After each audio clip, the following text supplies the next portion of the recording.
Shalom sahabat STMJ, dimanapun Anda berada. Senang berjumpa lagi dengan saya, Tommy, dari Paroki Santo Yosef Mejasem. Hari ini, Selasa 4 September 2023, bacaan diambil dari Injil Lukas, bab 4 ayat 16-30.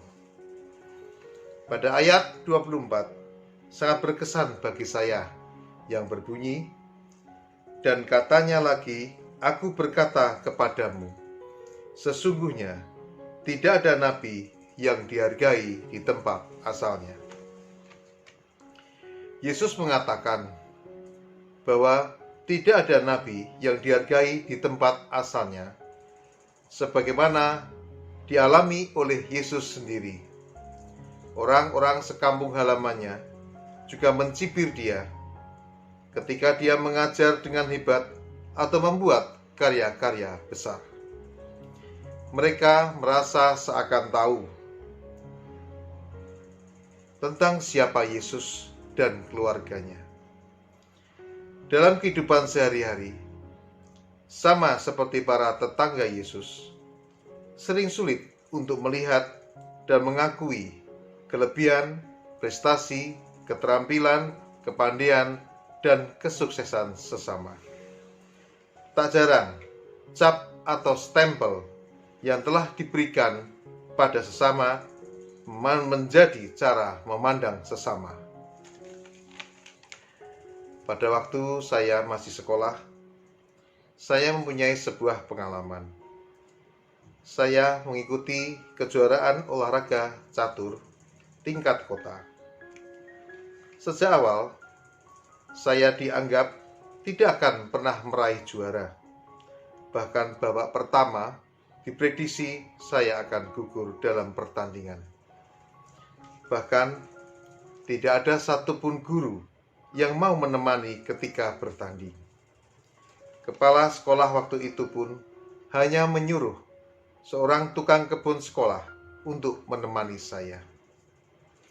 Mungkin karena guru melihat prestasi yang dianggap sulit juga pada lomba catur ini. Saya ingat tukang kebun sekolah berkata kepada saya, yang penting main saja. Tapi tekad saya dan kemampuan saya bermain catur memang sebenarnya sudah terasah sejak kecil, karena keluarga kami hobi permainan tersebut. Babak pertama sampai semifinal, saya mendapatkan kemenangan, dan tukang kebun yang tak menganggap saya kemudian berbalik untuk mensupport saya. Tibalah di final.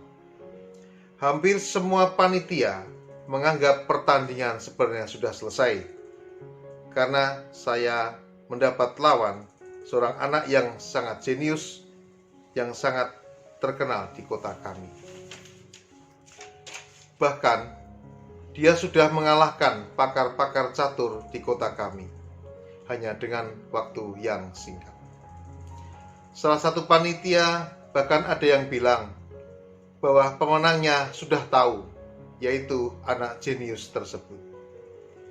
Tapi ternyata dalam pertandingan yang terjadi berbeda. Saat itu saya melangkahkan bidak-bidak catur dengan tenang. Saat itu saya merasa lawan menganggap enteng saya. Langkah demi langkah saya lakukan. Bahkan saya masih ingat sampai hari ini. Kalau diingat-ingat, saya tidak tahu kenapa lawan seperti banyak melakukan kesalahan sendiri. Dan akhirnya itu menjadi tekanan tersendiri bagi dia. Akhirnya pertandingan itu dimenangkan oleh saya. Tapi kejadian waktu itu masih berlanjut. Panitia meminta pertandingan diulang karena masih tidak percaya saya bisa mengalahkan. Pertandingan dan diulang, dan hal yang sama terulang. Saya berhasil mengalahkannya. Panitia tetap bersikukuh menganggap lawan saya yang menang. Tapi untung masih ada Bapak tukang kebun sekolah yang sudah mendukung saya protes. Akhirnya saya ditetapkan menjadi juara catur sekota Madya dan mewakili kota untuk tingkat provinsi di Jawa Tengah. Apa yang terjadi selanjutnya? Saya pulang bersama tukang kebun kembali ke sekolah untuk mengabarkan berita gembira ini. Tak satu pun guru yang percaya dan menyambut kemenangan saya. Sampai tukang kebun bersumpah bahwa saya telah menjadi juara 1 tingkat kota. Waktu itu membuat saya menjadi kecewa. Dan mereka baru percaya setelah dari dinas terkait mengirim surat beberapa hari setelah kejuaraan bahwa salah satu murid sekolah ini, yaitu saya, dinyatakan sebagai juara dan mewakili kota di jenjang berikutnya.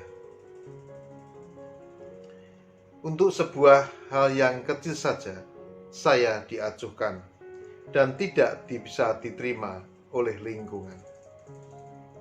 Apalagi Tuhan Yesus yang bukan saja menunjukkan prestasi duniawi, terlebih lagi dia menunjukkan tindakan yang ilahi, di mana sebelumnya dia hadir hanya sebagai anak tukang kayu, tetapi sesungguhnya dia anak Allah yang maha tinggi.